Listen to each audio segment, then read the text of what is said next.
Halo Sobat Podcast VIP Undiksa dimanapun kalian berada.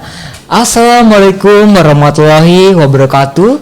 Shalom, namo buddhaya, salam kebajikan, dan salam harmoni. Nah, gimana nih kabarnya pendengar podcast VIP Undiksa di rumah? Semoga kalian dalam keadaan sehat selalu. Nah, bertemu lagi di sini bersama saya Arya di ruangan podcast VIP Undiksa.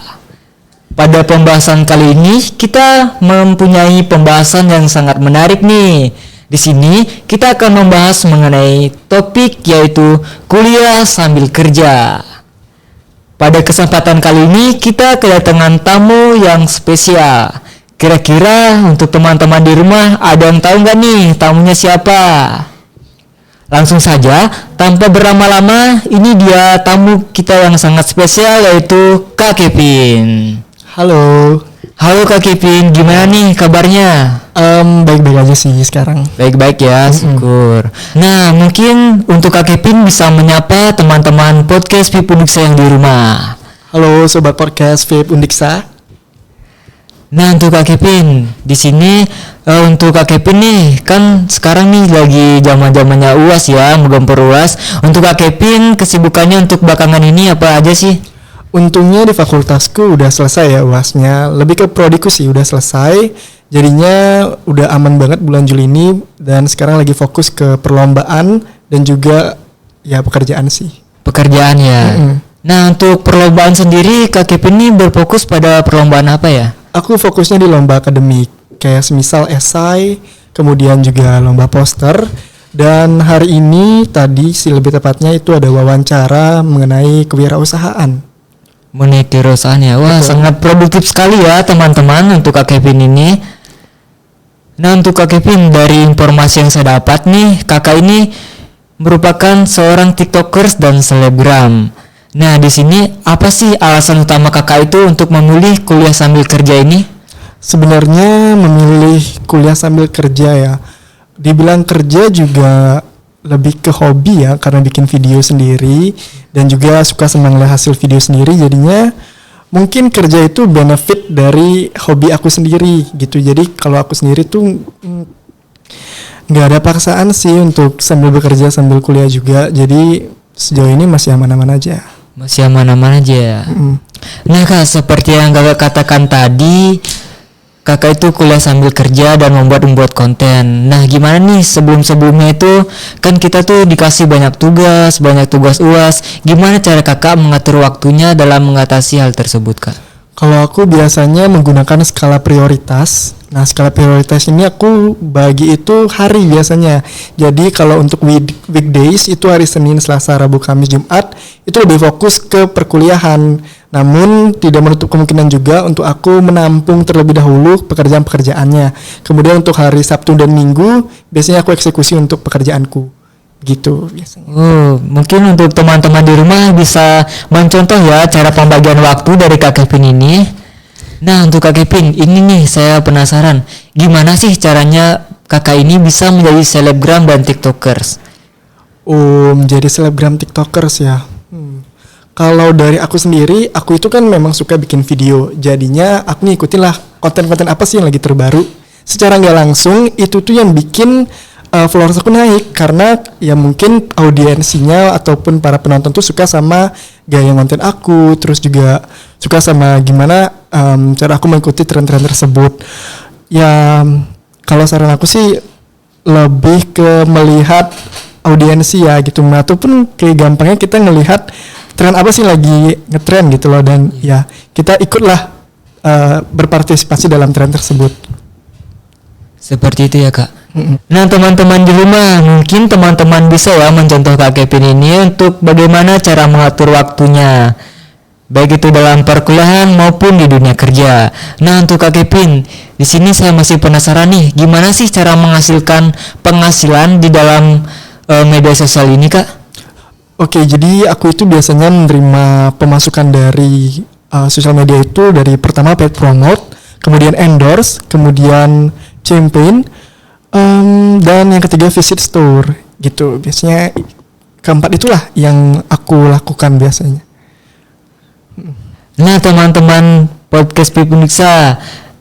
Di sini jika kalian bijak memanfaatkan media sosial, di situ kita bisa menghasilkan uang di sana dengan melalui endorsement ya Kak, seperti yang Kakak katakan tadi. Nah Kak, dari informasi yang saya dapat nih, Kakak kan sebagai mahasiswa yang sangat produktif, senang mengikuti lomba. Nah, di sini saya ingin bertanya gimana sih supaya kita itu bisa produktif mengikuti banyak kegiatan di samping kesibukan kita kerja atau membuat konten TikTokers. Oke, jadi aku itu memang memprioritaskan perkuliahan terlebih dahulu ketimbang kerja. Karena kerja pun aku freelance ya. Jadinya aku ngambil lah perlombaan, aku juga ikut organisasi mahasiswa, kemudian kegiatan perkuliahan tentunya itu aku bagi lagi ke skala prioritas lagi. Jadi semisal kalau ikut perlombaan biasanya aku ikutnya itu setelah perkuliahannya selesai gitu. Jadi alias kayak sekarang nih kan udah nggak ada perkuliahan, aku mulai aktif untuk lomba lagi. Namun untuk kegiatan perkuliahan masih berjalan, biasanya aku lebih fokus ke itu sih, lebih ke kegiatan pembelajarannya. Kemudian biasanya itu juga bertabrakan ya dengan organisasi mahasiswa, dan organisasi mahasiswa pun biasanya dilaksanakan waktu hari Sabtu Minggu, yang artinya itu bertabrakan juga dengan kegiatan aku kerja. Dan di sini aku bagi lagi, misalnya kalau kegiatannya pagi, aku bakal bikin kontennya itu malam gitu. Mungkin terlihat capek, tapi karena udah kebiasaan ya, jadi nggak terlalu terasa banget, dan juga ya nggak jadi tantangan lah untuk diriku sendiri. Ya gitu ya enaknya ya, kalau kerja tuh sesuai dengan hobi kita tuh sangat enak ya dijalaninya tanpa beban. Nah Kak, untuk selama ini nih membuat konten sambil kuliah terus ikut berpartisipasi dalam lomba atau organisasi, apakah kira-kira ada tantangan tertentu nih dari Kakak yang Kakak alami? Tantangan lebih ke diriku sendiri sih, ke time management. Mungkin di awal aku bilang ke aku bakal membagi skala prioritas segala macam, tapi ya balik lagi lah ya ke diriku yang sangat mudian ini, jadinya kadang nggak sesuai dengan apa yang kuinginkan gitu. Kadang ya dalam seminggu itu aku sama sekali nggak kerja gitu. Terus kadang juga aku lepas nih tanggung jawabku dari organisasi mahasiswa, dan kadang juga aku bolos kelas karena apa? Karena capek gitu loh. Jadinya ya tantangan tersendiri itu sampai sekarang sih masih berusaha buat ngatur waktu dan juga konsisten sama waktu yang telah aku buat. Ya, sangat penting sekali ya teman-teman untuk konsisten dalam mengambil waktu. Dan saya juga pun begitu, sangat susah mengatur waktu. Kadang-kadang tuh suka menunda-nunda pekerjaan seperti itu. Betul banget. Kalau menurut Kak Kevin gimana sih cara mengatasi nih kemageran kita nih, suka rebahan, nonton-nonton daripada kerja tugas kayak gitu? Aku dapat lihat di Twitter salah satu tweetnya. Jadi biasanya kan kita itu kayak gini. Jam sekarang jam 17.47. Pasti kita genepin dong jam 17.50 ataupun jam 18 deh. Tapi sebenarnya bisa loh kita lakuin di jam 17.47 itu juga. Dan cara lainnya itu biasanya aku ngitung 321 bangun, 321 bangun gitu. Kalau nggak mager, kalau mager nggak bisa ngapain, kayak udah 321 ngitung sampai akhir pun juga nggak bakalan bangun. Tapi sekarang ya lagi berusaha lah buat mengurangi ya rasa mager itu. Kayak di aku sendiri udah worth it sih untuk ngelakuin sistem 321, dan juga ya mempunyai mindset kayak nggak harus digenapin kok jamnya, bisa sekarang gitu. Ya karena itu teman-teman, kalian cara mengatasi mager dari Kak Kevin. Nah untuk Kak Kevin di sini apakah ada aktivitas Kakak yang lainnya seperti berolahraga untuk menjaga kesehatan Kakak? Kan di balik itu semua ada kuliah, belum lagi mengikuti organisasi, terus sambil kerja. Gimana sih cara Kakak ini menjaga kesehatan seperti itu Kak? Oke, biasanya waktu perkuliahan kemarin itu aku minum vitamin. Jadi aku minum vitamin rutin ya, yang ini emang harus rutin nih. Kalau nggak rutin nih mampus nih, nggak bakal kuat nih setiap harinya gitu. Dan karena perkuliahan selesai dan juga lagi gabut ya, nggak ngapa-ngapain gitu, akhirnya nyobalah sekarang nge-gym ceritanya ya. Gitu nge-gym ya itu. Dan juga kemarin karena konsul ke dokter sih, karena kan aku jerawatan nih dan katanya salah satu faktornya itu karena stres kerjaan gitu, terus stres karena perkuliahan juga, time manajemennya balik lagi nih ke time manajemen yang jelek. Dan juga makanan enggak sih, dan kurang olahraga ya. Iya, ditanya sih kayak kamu olahraga enggak ya gitu, terus dibilang kalau bisa olahraga kecil aja nggak apa-apa. Jadi yang mumpung karena lagi free nih, nggak ada kegiatan apa-apa, langsung aja lah gas gym.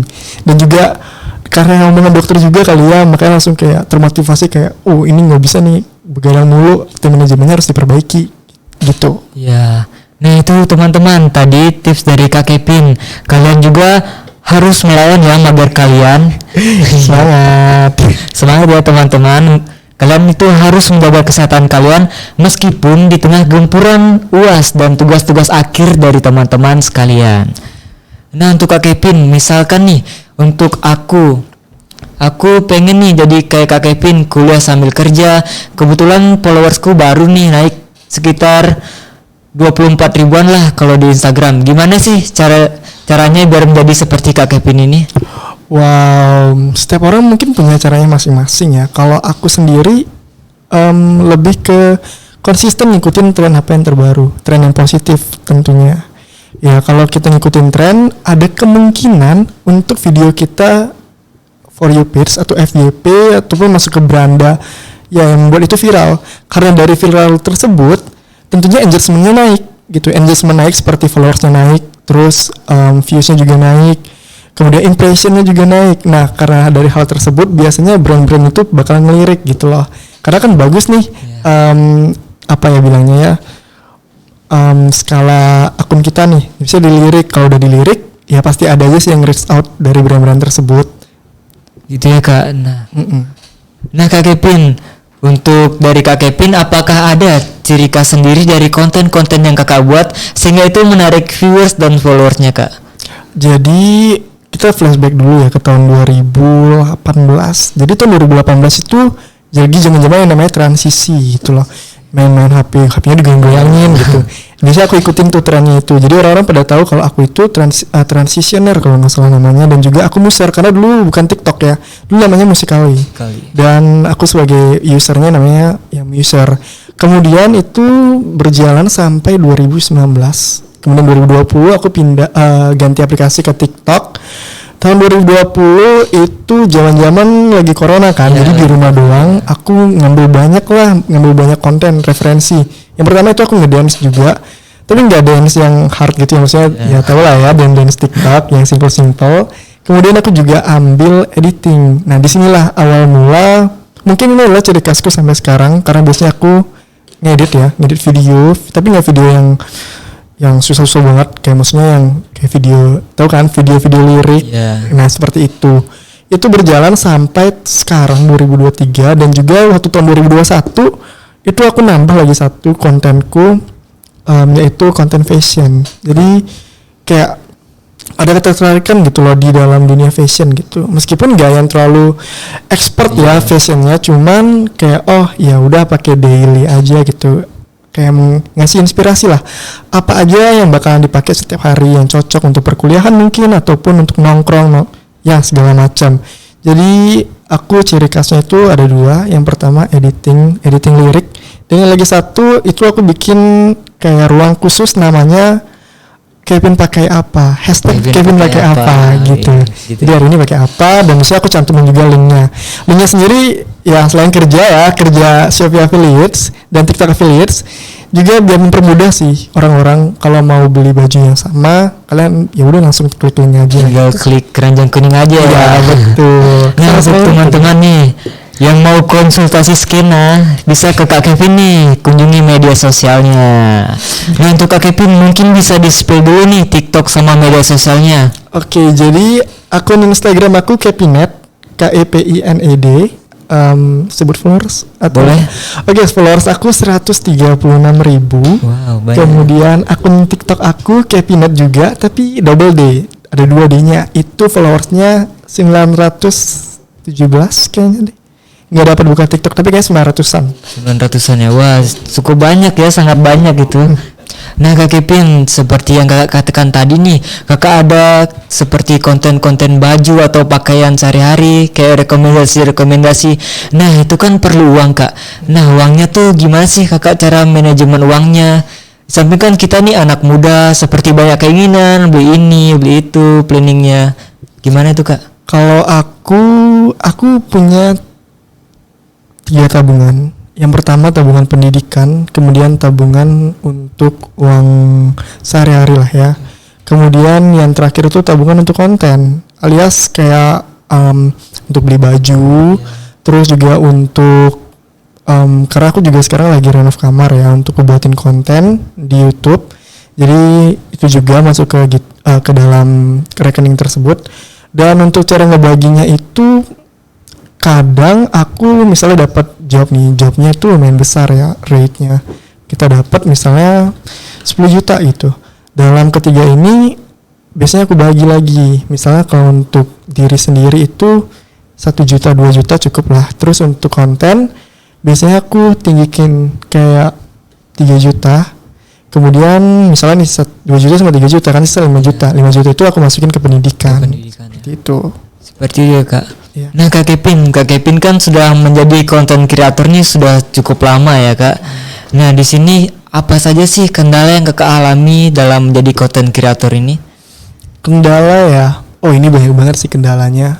Yang banyak juga dialami sama konten kreator lainnya, yaitu waktu pembayaran endorsement. Jadi banyak banget endorsement itu biasanya nggak langsung dari brand tersebut nge-reach out kita, pasti ada orang yang terlebih dahulu kan, atau pihak kedua gitu. Nah biasanya pihak kedua ini memberitahu kita lah. Nah setelah kita membuat konten, jadi ada beberapa konten kreator yang bayarannya ada yang di awal, ada juga yang di akhir, ataupun setengah-setengah. Di awal setengah, di akhir setengah. Kalau aku sendiri aku lebih ngambil yang di akhir ya, karena kalau di awal ngambilnya juga kayaknya nggak enak gitu loh, kayak aku belum ngisi preview nih kontenku gimana gitu. Jadi aku bisa di akhir, dan aku nggak mau setengah-setengah juga, karena kalau setengah-setengah pasti bakalan habis dong uangnya di awal aku pakai gitu loh. Jadi malah nggak bisa nih ngatur money manajemennya. Biasanya aku langsung di akhir, dan inilah biasanya permasalahannya yang banyak banget terjadi, yaitu uang kita dibawa lari sama pihak kedua. Nah ini kejadiannya juga sekarang lagi aku alami nih gitu. Jadi ya orang tersebut bawa lari lah duitku dari job ini, dan sampai sekarang belum dibayar. Itu yang pertama. Terus yang kedua, kalau di TikTok itu sekarang lagi marak banget yang foto kita disalahgunakan, ya kan, disalahgunakan dari TikTok doang, di Instagram. Biasanya aku kemarin juga dapat laporan dari salah satu followers aku kalau foto aku dipakai di dating apps. Nah itulah yang jadi permasalahannya, karena aku nggak main dating apps kan sekarang ya, maksudnya dulu pernah, cuman udah aku hapus gitu, sekarang udah enggak. Dan tiba-tiba dapat laporan aku main dating apps, dan lucunya itu titik lokasinya aku kan di Bali ya, ini titik lokasinya di Jawa gitu loh. Aku kayak what gitu pikirku. Dan ini tuh gak cuma sekali 2 kali, bahkan kayak setiap tahun tuh ada aja laporan, bahkan ada yang sudah sampai pacaran sampai 2 tahun, dan aku heran juga bisa-bisanya nggak ketahuan gitu loh. Kayak wow keren banget ya gitu. Itu sih apa bilangnya ya, fake people yang pakai muka kita sendiri gitu. Dan yang terakhir kendala biasanya ini hate comment ya, bisa hate comment karena itu ciutin diri sendiri gitu lah, mental segala macam kena lah gitu. Dulu waktu awal-awal main Musical.ly baru jatuh banget mental ya, karena ya kan Musical.ly sendiri dipandang sebelah mata lah ya, kayak ngapain sih main Musical.ly, alay segala macam gitu. Tapi waktu itu nggak ngerti juga sama diri sendiri ya, kayak wow gila keren banget, tetap main gitu, masih kuat ternyata. Terus ya kelanjutan lah sampai sekarang gitu, jadinya mulai kebiasa buat bodo amat. Ada sisi positifnya juga gitu. Itu aja sih kayaknya. Ya yang penting kita ngambil dari positifnya aja ya. Jangan mendengarkan komenan para netizen ya teman-teman di rumah. Kita tuh harus bijak menggunakan media sosial. Nah untuk kakak sendiri, untuk memilih konten-kontennya tuh memilih konten yang viral pada saat ini. Seperti kira-kira konten apa ya kak yang kakak buat? Aku sekarang ngedit lirik sih, karena kemarin coba kan kayak kayaknya balik lagi ngedit lirik, apakah bagus engagementnya atau enggak. ternyata bagus gitu lah. Ya udah lanjut lagi ngedit lyrics. Kemudian kalau di Instagram ya fokus lagi ke outfit. Cuma kemarin agak gak pernah upload outfit ya karena lagi sibuk banget sama perkuliahan Perkuliahannya. karena wow bulan Juni itu benar-benar full nugas, jadi nggak pernah. Jadi sekarang lah baru mulai aktif lagi, baru mulai beli-beli lagi gitu loh buat konten-konten selanjutnya gitu. Nah kak, dalam pembuatan konten-konten nih mengenai tentang outfit seperti itu, nah kakak apakah pernah nih mendapatkan sampel gratis dari yang endorse kakak itu? Pernah, beberapa kali pernah, dan semua sampelnya bagus-bagus ya jujur. Pertama tuh aku mikir kayak aku juga bingung ya sebenarnya kalau mau beli baju gitu, kayak beli bajunya di mana, karena kan kita dapat baju yang nggak sesuai sama ekspektasi kita kan. Dengan para all shop itu mengirimkan sampel gratis ke kita, jadi aku langsung tahu kayak wah ini baju bagus banget, ini harus, emang jujuran aja aku real aja ya, kalau misalnya bajunya bagus ya aku bakal promosiin, kalau bajunya nggak bagus ya nggak bakal aku promosiin, karena ya ini kan masalah kenyamanan juga. Dan aku saya biasanya fair banget kayak oh ini buat bajunya bagus tapi panas gitu, aku bilang aja gitu. Cuman ya emang motifnya dia bagus, minusnya dia panas gitu. Panas, ya. Seperti itu sih. Seperti itu ya kak. Gimana nih pendapat orang tua kakak? Kakak ini memilih menjadi content creator di samping menempuh pendidikannya kak. Waktu SMP 2017 orang tua nggak terlalu mikirin sih kayak gitu, karena waktu itu juga belum dapat penghasilan sama sekali kan, kayak cuma iseng doang, hobi gitu. Cuma agak bingung ya ngeliatin kayak anaknya muter-muter HP mulu setiap harinya gitu loh. Jadi kayak yang udah bertanya juga kayak kamu ngapain muter-muter HP mulu gitu. Ya bikin video, emang ada video bikin kayak muter-muter kayak gitu, maksudnya kayak ngasal banget muternya gitu. Terus ya waktu itu kan zamannya masih kelihatan bagus banget kan gitu, jadi kayak enggak nih lagi ngetren nih, bagus gitu. Terus lanjut 2018, 2019, kemudian dapatlah kerjaan gitu, kerjaan yang lumayan besar gitu. Karena hal tersebut orang tua jadinya mulai nge-support ya gitu. Di awal itu nggak terlalu disupport karena aku minta device-nya yang lumayan tinggi gitu. Waktu itu aku minta ganti-ganti sih kayak dari iPhone 6, 6s, kemudian 6 Plus, tapi 6 Plus aku pakai duit sendiri. Dan dari sana kayak mereka mikir kayak ngapain ganti-ganti HP mulu, dan aku selalu bilang kayak kalau bikin video harus bagus kualitasnya gitu. Tapi kayak mereka udah yang biasa aja sih, sampai akhirnya waktu 2019 dapat kerjaan dan bisa beli HP baru iPhone XR waktu itu. Dan orang tua kaget sih jujur, kayak wow bisa ya maksudnya ngasilin duit dari sosial media sampai segitu gitu. Dan itu berlanjut terus sampai 2021 alias masuk kuliah.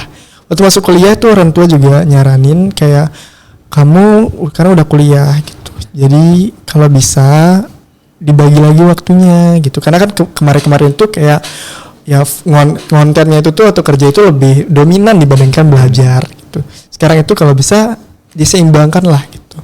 Dan awal-awal susah ya jujur waktu itu gitu dengar kata orang tua, karena yang namanya udah kenal duit pasti bakalan fokus ke duit kan. Baru sampai akhirnya nge-realize ya kayaknya pendidikan gak kalah penting juga sama kerjaan di sosial media ya. Jadinya mulai fokus lagi ke pendidikan, tapi ini juga waktu itu dapat kendala juga sih, kayak aku gak dapat konten sama sekali karena menyesuaikan jadwal perkuliahan. Orang tua juga naik lagi kayak kok gak pernah konten, kok gak pernah bikin video, udah berhenti, udah nggak laku lagi. Oh enggak, ini lagi katanya disuruh fokus kuliah gitu. Tapi disitulah diriku ngerasa kayak susah juga ya kalau nggak konten, karena nggak dapat pemasukan sama sekali. Apalagi keinginanku tinggi gitu loh, kayak maksudnya tinggi itu banyak, mau beli ini beli itu. Terus kalau minta sama orang tua nggak enak juga ya, karena hampir tiap hari ya minta gitu, meskipun masih tanggungan mereka. Jadinya yang konten lagi, tanggapan orang tua juga masih sama kayak yang ya udahlah ya gitu. Sampai di 2023 alias tahun ini rezekinya lagi naik-naiknya nih. Udah mulai nih ngasih orang tua untuk rezeki gitu. Dan responnya mereka tentu lebih positif dari sebelumnya ya, kayak makin peduli gitu, kayak hari ini udah bikin konten atau hari ini kok nggak ngupload. Karena orang tua aku juga follow akun di Instagram dan TikTok follow juga ya. Iya nge-follow. Jadi kayak ditanya-tanya gitu, kok nggak ngupload gitu? Iya lagi final project karena lagi bikin UAS segala macam. oh gitu. Dan kadang mereka benar-benar nge-support banget kalau di keluarga gitu, kayak dikasih tahu, oh ini anaknya lagi kesini, lagi visit store, ini lagi kesini, lagi kerjaan, anaknya dapat kerjaan ini, dapat kerjaan itu gitu. Sekarang udah wah disupport banget sih. Udah disupport banget ya. Ya. Enak ya kalau gitu, sudah disupport orang tua, uang dapat kayak gitu ya. Iya enak sih. Ya gitulah. Nah kak, dalam pembuatan konten ini apakah proses editing dari konten-konten kakak ini itu berpengaruh sekali ya kak? Aku personally iya. Kenapa? Karena yang pertama harus ngikutin tren terbaru editingnya, nggak bisa yang nge-stuck yang lama aja kan gitu. Karena setiap setiap masa itu tuh pasti ada editing terbaru kan gitu. Dan harusnya belajar lagi, belajar ngedit ini, ngedit itu, belajar pakai ini, pakai itu gitu. Tapi feedback yang dia hasilkan dari hal tersebut lah yang buat aku terpacu buat harus ya editing itu tuh benar-benar gini apa namanya berpengaruh banget gitu loh. Karena feedbacknya misalnya nih kayak aku belajar editing A gitu, ternyata feedbacknya viewsnya naik, sama dengan apa, endorsement masuk juga ya. Kerjaan masuk. Jadi itulah yang aku terapin kayak oh ya aku harus ngikutin terus biar gimana pun gitu loh, harus ngikutin gitulah. Seperti itu ya kayak. Nah ini kan lagi viral nih kak konten-konten yang seperti konsultasi skena keliling seperti itu. Kakak tahu kan konten-konten itu. Nah apakah kakak sudah pernah membuat konten seperti itu kak? Kira-kira gimana pendapat kakak mengenai konten-konten seperti itu ya? Belum ya, maksudnya belum kepikiran buat join gitu ya. Tapi itu menghibur sih menurut aku. Kayak meskipun banyak yang nyeleneh juga, tapi jujur menghibur banget kayak yang kepikiran sampai di sini, karena jujur aku sendiri juga nggak kepikiran. Kayak misalnya ada jasa bapak keliling, komenannya apa, Daddy Issues, yang punya Daddy Issues cocok banget gitu lah. Kayak wow, orang-orang kepikiran ya sampai sejauh ini, sedangkan aku kayaknya nggak sejauh itu deh pemikirannya. Tapi lucu, mereka dapat banget kreativitasnya. Kreatif sekali ya, lebih ke konten-konten komedi ya kalau seperti itu. Nah kak, di sini apakah ada nih saran kakak untuk teman-teman pendengar di rumah ini yang tertarik kepada kuliah sambil kerja kak? Kalau aku sendiri lakuin aja ya, selagi masih ada kesempatan untuk kuliah sambil kerja, lakuin aja. Kayak katanya Joy Shihab juga deh, kalau masih muda jangan malu buat ngambil pekerjaan. Kayaknya itu benar-benar berpengaruh banget di omongannya. Karena kalau aku sendiri nyobak kayak kemarin jualan di HMJ, kemudian feedbacknya apa? Ikutlah lomba proposal gitu. Jadi kayak semakin banyak pengalaman yang diambil, jadi semakin terkumpul juga gitu loh, mulai dari niat, kemudian mulai juga dari pengetahuannya gitu. Jadi ya coba aja ya. Nah itu teman-teman, nah itulah sobat podcast Pip Undiksa, pesan dari kakak Kevin. Nah sudah tidak terasa nih, sudah cukup lama kita berbincang dengan narasumber kita yang spesial pada hari ini. Nah tentu saja di sini pendidikan itu harus lebih diutamakan dibanding dunia kerja, karena nanti pendidikan ini akan menunjang kita di masa depan, seperti itu. Nah untuk itu saya Arya Gunawan pamit undur diri dari siaran podcast Pip Undiksa ini. Saya tutup dengan ucapan wassalamualaikum warahmatullahi wabarakatuh. Salam nama budaya, salam kebajikan, dan salam harmoni.